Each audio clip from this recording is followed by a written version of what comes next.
Daniel chapter 6.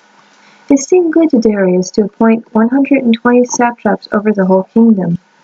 Over them were 3 high officials, one of whom was Daniel, and the satraps would report to him so that the king would not suffer loss. Now Daniel was distinguishing himself over the other high officials and satraps, for there was an extraordinary spirit to him, and the king intended to elevate him over the entire kingdom. At that time, the high officials and satraps were seeking to find some grounds for accusation against Daniel respecting matters of state. They could find no grounds for accusation or anything corrupt, for he was trustworthy, and no negligence or corruption could be found in him. These men then said, We will find this Daniel no grounds for accusation at all, unless we find it against him in the law of his God. So these high officials and satraps went on in as a group to the king, and they said to him, O King Darius, may you live on forever. All the royal officials, prefects, satraps, high royal officers, and governors have consulted together to establish a royal decree and enforce a ban, that for 30 days whoever makes a petition to any god or man except you, O king, should be thrown into the lion's pit. Now, O king, may you establish a decree and sign it, so that it cannot be changed according to the law of the Medes and the Persians, which cannot be annulled. So King Darius signed the decree and the ban.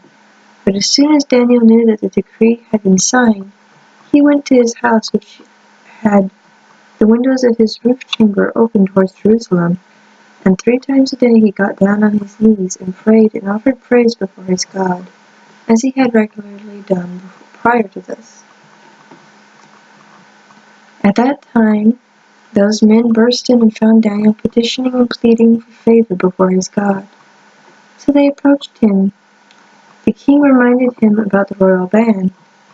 Did you not sign a ban stating that for 30 days, any man who makes a petition to any god or man except you, O king, should be thrown into the lion's pit? The king replied, The matter is well established according to the law of the Medes and Persians, which cannot be annulled.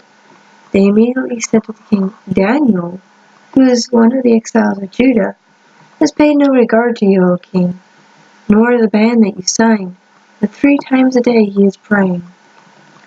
As soon as the king heard this, he was greatly distressed. He tried to think of a way to rescue Daniel, and until the sun set he made every effort to save him. Finally, those men went in as a group to the king, and they said to the king, Take note, O king, for the law of the Medes and the Persians is that any ban or decree that the king establishes cannot be changed.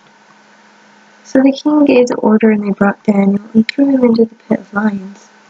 The king said to Daniel, Your God, whom you are continually serving, will rescue you. Then a stone was brought and placed over the entrance of the pit, and the king sealed it with his signet ring, and with the signet ring of his nobles, so that nothing could be changed with regard to Daniel. The king then went to his palace. He passed the night fasting and refused any entertainment, and he could not sleep. Finally, at the first light of dawn, the king got up and hurried to the lion's pit.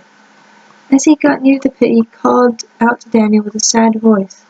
The king asked Daniel, O Daniel, servant of the living God, has your God whom you are continually serving been able to rescue you from the lions? Daniel immediately said to the king, O king, may you live on forever. My God sent his angel and shut the mouth of the lions, and they have not harmed me, for I was found innocent before him, nor have I done any wrong to you, O king. The king was overjoyed, and he commanded that Daniel be lifted up out of the pit. When Daniel was lifted up out of the pit, he was completely unharmed because he had trusted in God. The king then gave an order to the men who had accused Daniel,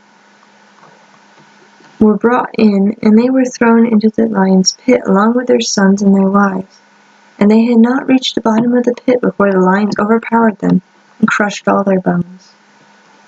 Then King Darius wrote to all the peoples, nations, language groups, dwelling throughout the earth, May you have abundant peace. I am issuing an order that in every domain of my kingdom, people are to tremble in fear before the God of Daniel. For he is a living God, and he endures forever. His kingdom will never be destroyed, and his rulership is eternal.